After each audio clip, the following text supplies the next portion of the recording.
ఓం శ్రీ మాత్రే నమః. అందరికీ నమస్కారం అండి. Welcome back to our channel. Kartika Pournami రోజు వెలిగించి 365 వత్తి ఏ విధంగా చేసుకోవాలో నేను ఈ వీడియోలో క్లియర్గా చూపించానండి. కార్తీక పౌర్ణమి రోజు ఉపవాసం ఉండి సాయంత్రం 365 ఒత్తులతో దీపాన్ని వెలిగిస్తే విశేషమైన పుణ్యం లభిస్తుందండి. నేను కాబట్టి మీ అందరికీ కూడా అర్థమవుతుందని చెప్పి నేను ఈ వీడియో చేశాను. నాకు కూడా చాలా నీట్గా వచ్చిందండి. చాలా బాగా వచ్చింది. కార్తీక పురాణంలో కూడా ఉంది, ఎవరైతే పైడి పత్తి తానే స్వయంగా శుభ్రం చేసుకుని వత్తి చేసి ఎవరైతే నువ్వుల నూనెతో కానీ ఆవ నెయ్యితో కానీ దీపం వెలిగిస్తారో వారి సకల పాపాలు తొలగిపోయి శివ సాన్నిధ్యం లేకపోతే విష్ణు సాన్నిధ్యం చేరుకుంటారని స్వయంగా కార్తీక పురాణంలో ఉంది కదండి. పైడిపత్తి తీసి శుభ్రపరిచి 365 ఒత్తులు చాలా ఈజీగా చేసుకోవచ్చండి. పెద్ద శ్రమేమీ కలగదు. కాబట్టి వీడియోలోకి వెళ్ళిపోదాం. నేను ఇలా పైడిపత్తి తీసుకున్నానండి. తీసుకుని ఈ విధంగా గింజలన్నీ తీసేసి నేను ఈ విధంగా నీట్గా క్లీన్ చేసుకున్నాను. ఈ విధంగా వచ్చిన దూద్తో 365 వత్తి ఏ విధంగా చేసుకోవాలో తెలుసుకుందాం. అలాగే నెక్స్ట్ వీడియోలో 365 వత్తి ఏ రోజు ఏ సమయంలో వెలిగించాలి, 365 వత్తి వెలిగించడం వల్ల కలిగే విశేషమైన ఫలితాలు, చేయకూడని పొరపాట్లు కూడా తెలుసుకుందాం. మనం చేసుకునేటప్పుడు విభూతి కానీ వరిపిండి కానీ ఆవు పాలతో తడుపుతూ అంటే యూస్ చేస్తూ మనం వత్తి చేసుకోవాలండి. దూదిని ఈ విధంగా చిన్నగా సన్నంగా కొంచెం కొంచెం లాక్కుంటూ ఈ విధంగా చేసుకోవాలి. ఇలా చేసుకునేటప్పుడు నేను వరిపిండితో ఇప్పుడు వరిపిండిని తడిపి చేస్తున్నానండి. అలాగే మనం ఆవు పాలతో కూడా చేసుకోవచ్చు. వరిపిండితో యూస్ చేసి చేస్తుంటే ఈ విధంగా వస్తుంది. అలాగే ఆవు పాలతో చేస్తే ఆవు పాలు తడుపుతూ చేస్తే ఎలా వస్తుందో కూడా నేను మీకు చూపిస్తాను వీడియోలో. ఇప్పుడు ఆవు పాలు తడుపుతూ ఈ విధంగా చేసుకోవచ్చు. వరిపిండి కంటే కూడా విభూది కూడా వాడచ్చండి. వరిపిండి విభూతుల కంటే కూడా ఈ విధంగా ఆవు పాలతో తడుపుతూ చేస్తే చాలా నీట్గా వస్తుంది.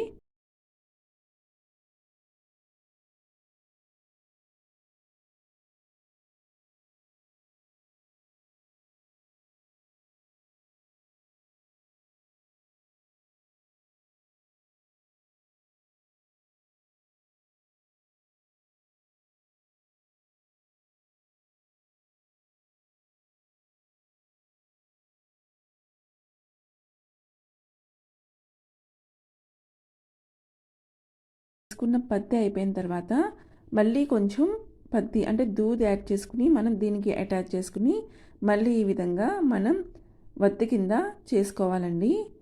ఈ విధంగా మనకి ఎంత అవసరమైతే అంత చేసుకోవాలి.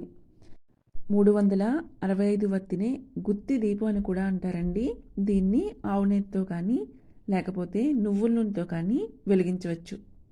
అయితే చిన్న విషయం చెప్తానండి. 365 వత్తిని ఎందుకు వెలిగించాలి అంటే మనం సంవత్సరం మొత్తం మీద కూడా 10 రోజులో 15 రోజులో ఎప్పుడో తెలిసినప్పుడు తెలియనప్పుడు కొంచెం మంది అప్పుడప్పుడు చేస్తారు. కొంచెం మంది నిత్య దీపారాధన చేసేవాళ్ళు కూడా ఉంటారు. కానీ ఈ 365 వత్తి ఎందుకు వెలిగిస్తారు అంటే ఏడాదంతా మనం దీపం పెట్టకపోతే ఎంత పాపం వస్తుందో అదంతా పోవాలని 365 వత్తి వెలిగిస్తారు. ఇంటి యజమాని అంటే మగవారు పంచె కట్టుకుని దేవాలయంలో ఈ దీపం వెలిగిస్తే చాలా మంచిదంటండి. కార్తీక మాసంలో మీరు ఇంట్లో కనుక 365 వత్తి వెలిగించాలి అనుకుంటే తిథి ప్రకారం అంటే కార్తీక పౌర్ణమి తిథి ప్రకారం వెలిగించాలండి. దేవాలయం అంటే గుడిలో అయితే కృతికా నక్షత్రాన్ని ఆధారంగా చేసుకుని కృతికా నక్షత్ర సమయమున మనం ఈ దీపాన్ని వెలిగించాలి. ఈ విధంగా నేను ఆవు పాలు తడుపుకుంటూ ఈ విధంగా వత్తి చేసుకున్నానండి. ఇప్పుడు 365 వత్తి ఏ విధంగా చేసుకోవాలో చూద్దాం. నేను ఇక్కడ మ్యాచ్ బాక్స్ అంటే అగ్గిపెట్టి తీసుకున్నానండి. మీరు ఏదైనా సరే బాక్స్ తీసుకుని దీని చుట్టూ వత్తిని చుడుతూ ఉండాలి. ఏ విధంగా చుట్టాలి అంటే మనం వత్తిని తీసుకుని ఈ విధంగా స్టార్ట్ చేసి అంటే ఫ్రంట్ ఒకదాని కింద లెక్క వస్తుందండి, ఒక వత్తి కింద లెక్క వస్తుంది. అలాగే బ్యాక్ సైడ్ చుడతాం కదండి, అది రెండో వత్తి కింద. మళ్ళీ ఫ్రంట్ 3, ఇది రెండో వత్తి, ఇది ఫస్ట్ వత్తి మొదటి వత్తి 3, మళ్ళీ బ్యాక్ 4, మళ్ళీ ఫ్రంట్ 5, బ్యాక్ 6, 7 ఈ విధంగా మనం చుట్టుకోవాలండి. సైజ్ అనేది మనం కొంచెం పెద్దది తీసుకుంటే పెద్ద సైజులో వస్తుంది. నేను మ్యాచ్ బాక్స్ తీసుకున్నాను కాబట్టి సరిపడా సైజులో వస్తుంది. ఈ విధంగా ఎన్ని చుట్టుకోవాలి అంటే ఈ విధంగా 3 చేసుకోవాలండి. ఫస్ట్ దాంట్లో 120 చుట్టుకుని మనం పక్కన పెట్టుకోవాలి. అలాగే మళ్ళీ వత్తి తీసుకుని రెండవ దాంట్లో 120, మళ్ళీ వత్తులు తీసుకుని మూడవ దాంట్లో 125 అంటే 3 కలిపితే 120 ప్లస్ 120 ప్లస్ 125 మొత్తం కూడా 365 వస్తాయండి. ఈ విధంగా చుట్టిన దాన్ని చాలా కేర్ఫుల్గా చాలా జాగ్రత్తగా మనం బయటకి తీయాలి. చాలా కేర్ఫుల్గా తీయాలండి. ఈ విధంగా చాలా జాగ్రత్తగా తీసిన తర్వాత మనం దీన్ని కట్ చేసుకోవాలి. ఏ విధంగా కట్ చేయాలో కూడా చూపిస్తానండి. ఫస్ట్ మళ్ళీ ఇంకొక 120 వత్తులు కలిపి అలాగే 125 వత్తులు కలిపి ఎలా చేసుకోవాలో చూపిస్తాను.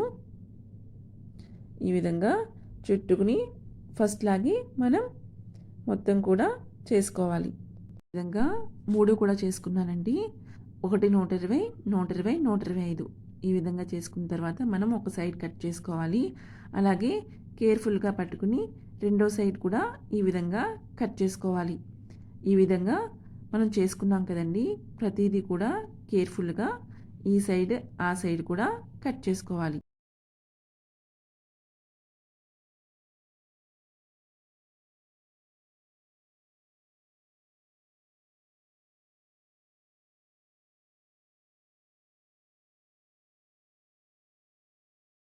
లెక్క ఏంటి అంటే 120, 120, 125 లెక్కండి. చాలామంది 365 కలిపి వత్తి కింద చేసేస్తారు. కానీ ఈ విధంగా 3 కింద చేసుకుని తర్వాత మనం వీటిని ఈ విధంగా కలుపుకోవాలి. ఈ విధంగా కలుపుకున్న తర్వాత ఈ 365 ఒత్తులు ఉంటాయి కదండి. అంటే 365 స్టాండ్స్ ఉంటాయి. దాంట్లో ఒక వత్తి తీసుకుని మనం దీన్ని కట్టుకోవాలి.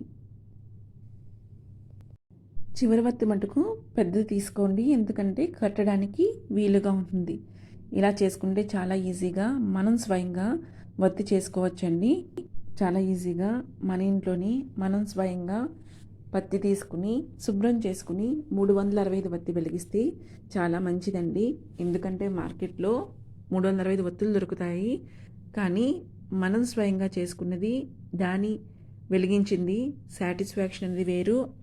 ఈ విధంగా చేసుకున్న వత్తిని ఒక 4-5 గంటల ముందు ఆవు నెత్తిలో కానీ నువ్వుల నూనెతో కానీ నానబెట్టుకుని మనం యూజ్ చేయాలనుకున్నప్పుడు 4 గంటల ముందు నానబెట్టుకుని మనం దీపం వెలిగిస్తే బాగా వెలుగుతుందండి.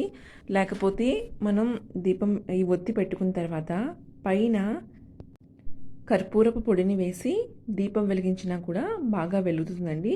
నేను నెక్స్ట్ వీడియోలో 365 వత్తి దీపారాధన ఏ సమయంలో ఏ విధంగా చేయాలి, అలాగే మనం ఏ తప్పులు చేయకూడదు, ఏ తప్పులు చేస్తే మనకి ఫలితం లభించదో అవన్నీ కూడా నెక్స్ట్ వీడియోలో నేను క్లియర్గా ఎక్స్ప్లెయిన్ చేస్తానండి. అలాగే పిండి దీపాన్ని ఏ విధంగా చేసుకోవాలో కూడా నేను ఇంకొక వీడియో అప్లోడ్ చేస్తాను. ఈ వీడియో కనుక మీకు నచ్చినట్లయితే తప్పనిసరిగా లైక్ చేయండి. మీకు యూస్ అవుతుంది అనుకుంటే 10 మందికి షేర్ చేయండి. మరిన్ని వీడియోస్ కోసం మన ఛానల్ని సబ్స్క్రైబ్ చేయండి. Thank you everyone.